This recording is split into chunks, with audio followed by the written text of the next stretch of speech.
Perkenalkan, nama saya Vanessa Tangkelapu, NIM 220118008. Di sini saya akan menjelaskan tentang materi semantik. Apa itu semantik? Kata semantik berasal dari bahasa Yunani, sema yang artinya tanda atau lambang. Semantik pertama kali digunakan oleh seorang filolog Prancis bernama Michel Brel pada tahun 1883. Kata semantik kemudian disepakati sebagai istilah yang digunakan untuk bidang linguistik yang mempelajari tentang tanda-tanda linguistik dengan hal-hal yang ditandainya.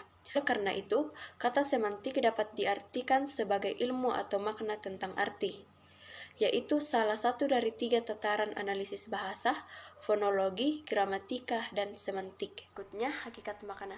Dalam analisis harus disadari bahwa bahasa itu bersifat unik dan mempunyai hubungan yang sangat erat dengan masalah budaya. Maka analisis suatu bahasa hanya berlaku untuk bahasa itu saja dan tidak dapat digunakan untuk menganalisis bahasa lain.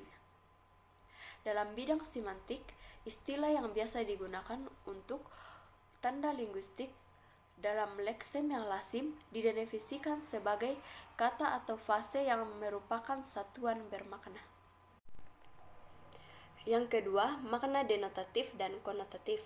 Makna denotatif pada dasarnya sama dengan makna referensial, sebab makna denotatif lazim diberi penjelasan sebagai maknanya yang sesuai dengan hasil observasi menurut penglihatan, penciuman, pendengaran, perasaan, atau pengalaman. Contohnya, kata perempuan dan wanita. Kata kedua ini mempunyai 2 makna yang sama, yaitu manusia dewasa dan. Yang ketiga, makna referensi dan non-referensial.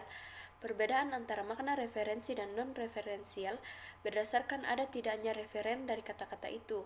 Contohnya, kata meja termasuk kata yang bermakna referensial karena mempunyai referen, yaitu sejenis perabotan rumah tangga. Yang berikutnya, makna kata dan makna istilah. Setiap kata atau leksem memiliki makna, namun dalam penggunaannya, makna kata harus jelas jika kata itu sudah berada dalam konteks kalimat atau konteks situasinya. Berbeda dengan kata istilah mempunyai makna yang jelas, pasti tidak meragukan meskipun tanpa konteks. Contohnya, tangannya luka kena pecahan kaca dan lengannya luka kena pecahan kaca. Kata tangan dan lengan pada kalimat di atas bersinonim atau bermakna sama. Yang berikutnya, makna idiomatikal dan peribahasa. Idiom adalah satuan ujaran yang maknanya tidak dapat diramalkan dari makna unsur-unsurnya baik secara leksikal maupun gramatikal, dan mempunyai makna yang sama dengan peribahasa. Contohnya, membanting tulang maknanya bekerja keras, meja hijau maknanya pengadilan. Berikutnya, makna kiasan. Dalam kehidupan sehari-hari, pengguna istilah arti kiasan digunakan sebagai oposisi dari arti sebenarnya. Contohnya, putri malam dalam arti bulan, raja siang dalam arti matahari. Yang berikutnya, relasi makna. Yang pertama, sinonim sebagai ungkapan yang maknanya kurang lebih sama dengan makna ungkapan lain. Yang kedua, antonim sebagai ungkapan yang maknanya dianggap kebalikan dari ungkapan lain. Contohnya, bagus yang berkebalikan dengan buruk. Yang ketiga, homonimi, homofoni, dan homografi. Homonimi adalah relasi makna antar kata yang ditulis sama atau dilafalkan sama namun maknanya berbeda. Homograf adalah kata-kata yang ditulis sama tapi maknanya berbeda. Homofon adalah kata yang dilafalkan sama tetapi berbeda makna. Yang keempat, hipomini dan hipermini. Hiponimi adalah relasi makna yang berkaitan dengan peliputan makna spesifik dalam makna generis, seperti makna anggrek dalam makna bunga, makna kucing dalam makna binatang. Yang kelima, polisemi lazim diartikan sebagai satuan bahasa yang memiliki makna lebih dari satu. Yang keenam, ambiguitas sering diartikan sebagai kata yang bermakna ganda atau lebih. Yang ketujuh, redundansi. Istilah redundansi sering diartikan sebagai kata yang berlebih-lebihan, pemakaian unsur segmental dalam suatu bentuk ujaran.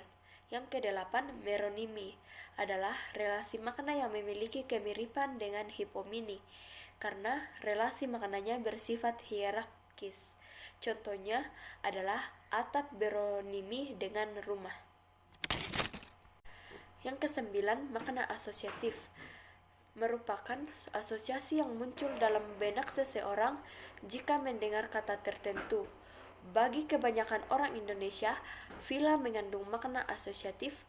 Gunung, alam, pedesaan, sungai bergantung pada pengalaman seseorang. Yang ke-10, makna afektif berkaitan dengan perasaan seseorang jika mendengar atau membaca kata tertentu. Perasaan yang muncul dapat bersifat positif maupun negatif. Kata jujur dan bijaksana bersifat positif, sedangkan kata korupsi dan kolusi bersifat negatif. Yang ke-11, makna etimologis berbeda dengan makna leksikal karena berkaitan dengan asal-usul kata dan perubahan makna. Kata dilihat dari aspek sejarah kata. Melalui perubahan makna kata dapat ditelusuri perubahan nilai, norma, keadaan sosial politik, dan keadaan ekonomi suatu masyarakat. Itulah penjelasan dari saya mengenai materi semantik. Sekian dan terima kasih.